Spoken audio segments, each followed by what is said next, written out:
प्यारे बच्चों, आज आप लोगों के लिए एक बड़ी ही दिलचस्प बात को लेकर के आए हैं, कहानी को लेकर के आए हैं।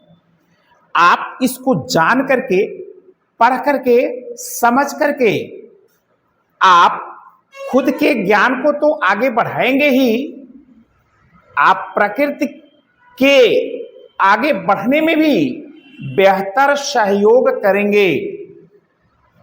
हाँ, ध्यान दीजिएगा। तो पहले देखिए यहां क्या चीज, जो मुख्य बातें हैं। तोते की कहानी। तोते से आप सभी लोग परिचित होंगे। फर्क यह है कि आप हो सकता है किसी एक प्रकार के तोते से परिचित हों, लेकिन प्यारे बच्चों, तोते कितने प्रकार के पाए जाते हैं या हम आपको आगे बताएंगे। चलिए ले चलते हैं आपको। बच्चों, आप तो तोते से परिचित ही होंगे। यह बड़ा ही निराला अर्थात अनोखा पक्षी होता है। इसकी टाय टाय की आवाज सबको अपनी ओर खींचती है। उसके कई कारण हैं। आवाज इसकी बड़ी सुरीली और प्यारी भी होती है।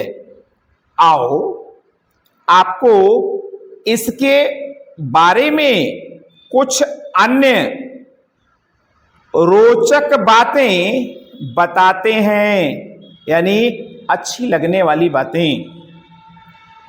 इसकी सबसे मजेदार बात यह है कि यह मनुष्य की सिखाई बातों को ज्यों का त्यों, जैसा कि हम बोलते हैं, बोलता है।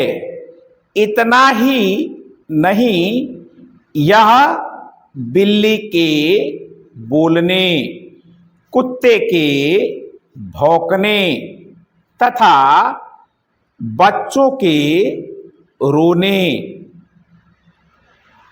की भी क्या करता है, बेहतर नकल कर सकता है। केवल नकल नहीं, बेहतर नकल। अफ्रीका का सलेटी तोता केवल रट्टू ही नहीं होता, समझदार भी होता है। बहुत सारी चीजों को जानने समझने की उसमें ताकत होती है। उसमें इतनी बुद्धि होती है कि वह वस्तुओं को पहचान सकता है। आप सेब मांगेंगे, वहां कई चीजें रखी हुई हैं, वो सेब ही ला करके देगा। तथा उन्हें गिन भी सकता है। आप लोग भी कभी सर्कस में जाइए, फिर देखिए वहां ऐसे तोतों से कौन कौन से कमाल दिखलाए जाते हैं। वह अपनी तरफ से छोटे छोटे वाक्य भी बना सकता है, वाक्यों तक का निर्माण कर लेता है। आपको तोते का चित्र भी दिखाया गया है, आप इसको समझें। चलिए बढ़ते हैं।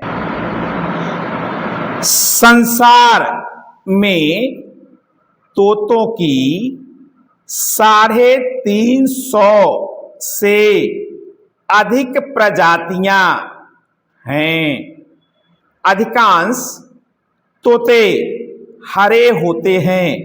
अधिकतम जो तोते होते हैं वो हरे ही होते हैं, लेकिन कुछ सफेद तथा रंग बिरंगे भी होते हैं और इतने रंगीन होते हैं कि बरबस ही आपके मन को मोह लेंगे।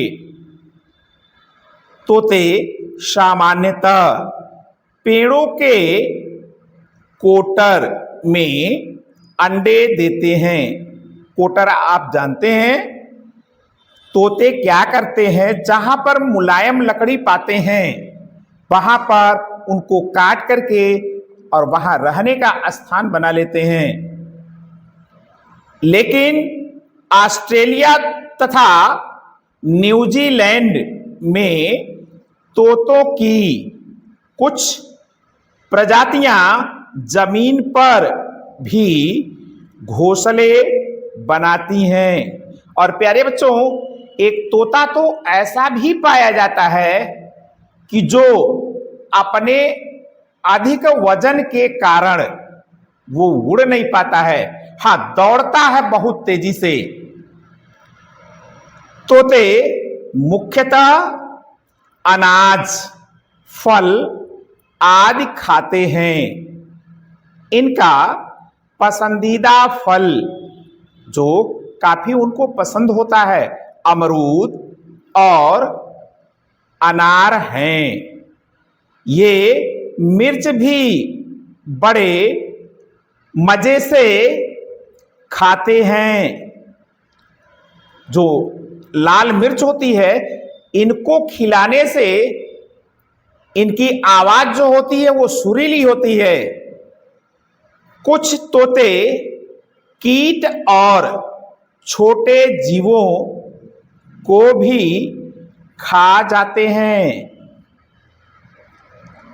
तोतों को नहाना भी काफी पसंद है। ये नहाने के लिए दूर दूर तक चले जाते हैं। इन्हें तैरना, पानी में इन्हें तैरना नहीं आता, इसलिए ये पानी में गोता लगाकर, गोता आप समझते हैं, डुबकी लगाना, केवल शरीर गीला करते हैं।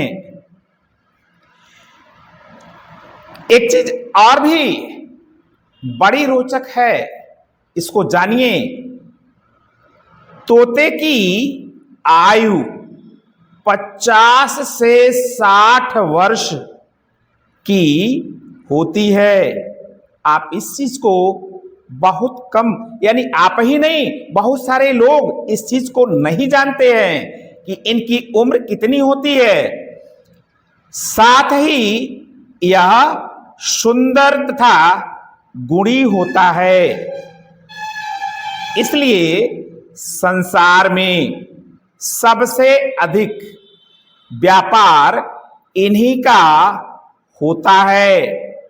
लोग इन्हें पिंजरों में बंद कर देते हैं।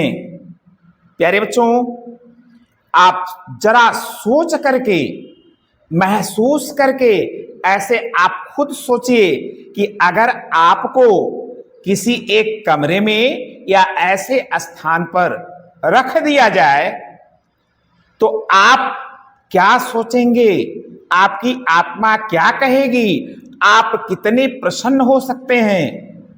सो बिल्कुल ऐसे प्राणियों के लिए ये सारी चीजें बिल्कुल ही बेकार हैं, एकदम अच्छी नहीं होती हैं। इन्हीं सब कारणों से इसकी कुछ प्रजातियां लुप्त हो गई हैं तथा कुछ पर विलुप्ति का संकट यानी खतरा मंडरा रहा है। हमें इस ओर ध्यान देना चाहिए, और ध्यान ही नहीं देना चाहिए, वास्तव में अगर हमारे हिसाब से कहा जाए तो कठोर नियम बनने चाहिए ऐसी चीजों के लिए। तभी हम अपने तथा अपनी भावी पीढ़ी यानी आने वाली जो पीढ़ी है के लिए इस जीव को बचा पाएंगे। प्यारे बच्चों, आप लोग एक चीज और ध्यान दीजिएगा, आपके आसपास हो सकता है आप कम देखे हों, लेकिन हम लोग, हमारे आसपास इतनी गौरैया हुआ करती थी और भी बहुत सारी चिड़ियाएं हैं। सभी का नाम अभी तो नहीं लिया जा सकता है। हां, इनके संबंध में अगर हमें समय मिला तो निश्चित रूप से आप लोगों को परिचित करवाएंगे। बहुत सारी चिड़ियाएं हैं जो हमारे इस स्थान को छोड़ करके जा चुकी हैं, समाप्त हो चुकी हैं। तो निश्चित रूप से इनके लिए कठोर नियम बनने चाहिए सरकार की तरफ से, और तभी जाकर के हम इनको जिंदा देख पाएंगे। अन्यथा होगा क्या? केवल चित्रों में या फिर खिलौनों के माध्यम से हम इनको केवल देख सकते हैं। वास्तविकता क्या होती है, ये कैसे चलेंगे, कैसे ये बोलेंगे, इनकी हरकतें क्या होंगी, इन सारी चीजों से हम बहुत दूर हो जाएंगे। तो आप भी ध्यान दीजिए, प्रकृति को अगर स्वच्छ, ताजा और मनोहर बनाना है तो ऐसे जीवों, ऐसे पक्षियों को बिल्कुल हमें बड़े सजो करके, इनके साथ बड़े प्रेम का व्यवहार करके, सहयोग करके इनकी हमें रक्षा करनी चाहिए। प्यारे बच्चों, आप अपने मित्रों से कहिए, हमारे सर जी पढ़ाने के साथ साथ YouTube चैनल पर भी रहते हैं, वह वहां जाकर के हमें पढ़ सकते हैं और सुंदर सुंदर ज्ञानवर्धक बातों को सीख सकते हैं। वह लाइक भी कर सकते हैं, सब्सक्राइब भी करें और कमेंट भी करें। उनको अगर कुछ और जानना है तो कमेंट बॉक्स में हमें लिख करके बताएं, हम उत्तर उनका देंगे। आज के लिए बस इतना ही। मिलते हैं ऐसे ही कुछ अन्य रोचक बातों को लेकर। धन्यवाद।